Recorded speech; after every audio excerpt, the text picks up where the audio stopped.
Halo semuanya, di sini kami dari kelompok 5 akan memaparkan apa sih itu nasal spray dan bagaimana cara penggunaannya.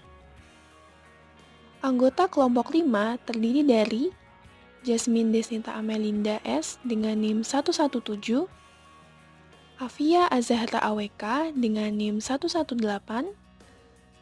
Amelia Nurjana dengan NIM 120, Gesti Hera Verstateti dengan NIM 121, dan Dela Wirdiasari dengan NIM 122.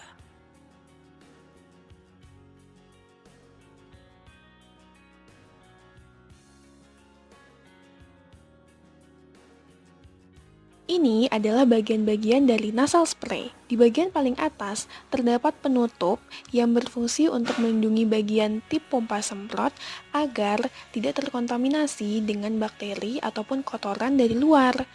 Lalu ada tip pompa semprot, di mana berfungsi untuk mengeluarkan cairan dari dalam nasal spray.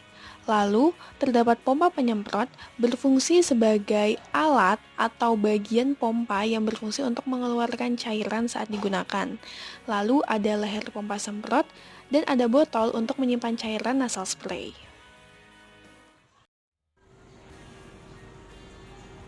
Halo semuanya, kalian tahu nggak sih apa itu nasal spray? Nasal spray adalah sediaan gel emulsi yang digunakan untuk melindungi hidung dengan cara disemprotkan pada hidung. Manfaatnya yaitu memberikan kelembapan dan kebersihan rongga hidung, selanjutnya memberikan perlindungan terhadap infeksi bakteri dan virus, dan mengatasi gejala gangguan pernapasan seperti alergi, rhinitis, atau sinusitis yang bekerja mengencarkan lendir sehingga mengurangi sumbatan pada hidung. Berikut adalah mekanisme kerja dari nasal spray. Saat disemprotkan ke dalam lubang hidung, nasal spray bentuk cair akan memberikan lapisan kabut obat ke dalam rongga hidung. Karena rongga hidung kaya dengan pembuluh darah sehingga obat cepat diserap ke dalam area darah. Sedangkan untuk nasal spray bentuk bubuk, dia saat disemprotkan ke dalam lubang hidung akan membentuk gel. Nah, gel ini yang dapat melindungi rongga hidung dari kotoran sehingga dapat mencegah alergi. Sebelum kita masuk ke cara penggunaan, ada beberapa hal yang perlu diperhatikan nih. Yang pertama, pastikan hidung dapat menghirup udara dengan lancar sebelum menggunakan obat.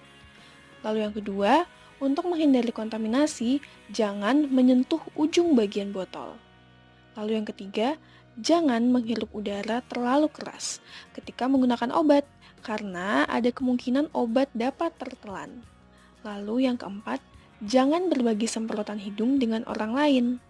Dan yang terakhir, simpan di tempat yang tidak terjangkau oleh anak-anak dan jauhkan botol dari sinar matahari langsung. Langkah yang pertama, bersihkan hidung dengan tisu atau lap bersih.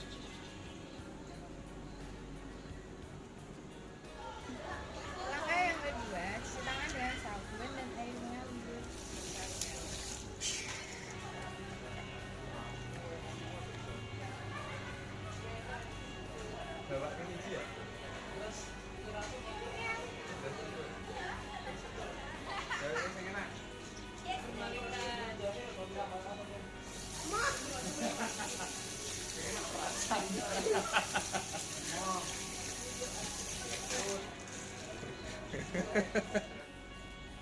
Langkah yang ketiga, buka tutupnya. Letakkan ibu jari di bawah botol, kemudian dua jari di antara nozzle.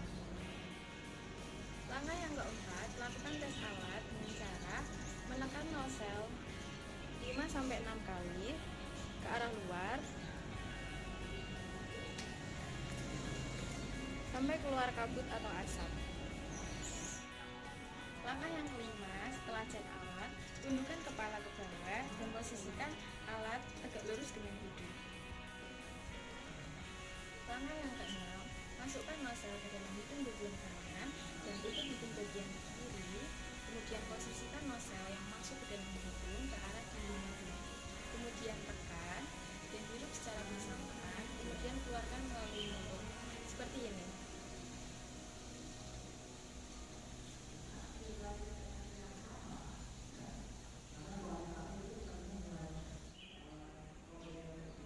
Langkah yang ke-7, ikuti langkah yang ke-5 dan ke-6 untuk hidung bagian kiri.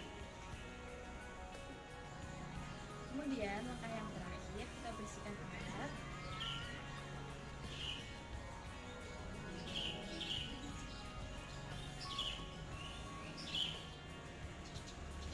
Untuk SPFD, biunisdet, dan penyimpanan, nasal spray disimpan pada ruangan dengan suhu di bawah 25 derajat Celcius, terhindar dari kelembapan dan paparan cahaya matahari langsung. Untuk biunisdet, nasal spray adalah 35 hari setelah pertama kali kemasan dibuka, maka penting untuk mencatat tanggal cara buka obat tersebut.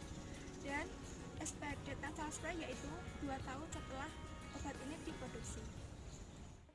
Nah, nasal spray ini umumnya aman dan jarang menimbulkan efek samping yang berarti. Namun, bagi beberapa orang yang mungkin mengalami sedikit perih, ini bisa disebabkan karena adanya zat pengawet dalam produk nasal spray yang digunakan. Nah, kalian tahu nggak sih apa saja efek samping yang bisa dihasilkan? Yang pertama ada rasa terbakar, lalu hidung berdarah, peningkatan hidung meler, kekeringan di hidung, bersin, gugup, mual, hingga sakit kepala.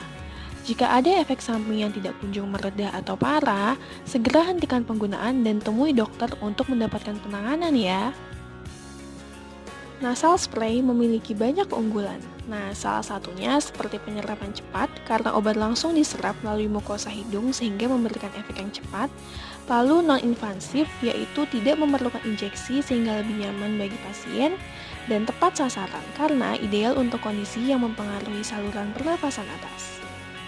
Kan untuk kekurangan nasal spray terletak pada iritasi lokal karena dapat menyebabkan iritasi atau kekeringan pada mukosa hidung. Lalu, penggunaan yang sulit. Beberapa orang mungkin juga kesulitan menggunakan nasal spray dengan benar, terutama untuk anak-anak atau orang tua. Dan juga terdapat efek samping. Meskipun jarang, namun efek samping sistemik tetap mungkin terjadi, terutama dengan penggunaan jangka panjang. Terima kasih teman-teman atas perhatiannya. Semoga ilmu yang kami berikan dapat memberikan manfaat khususnya bagi kalian yang ingin menggunakan nasal spray. Sampai jumpa di video berikutnya.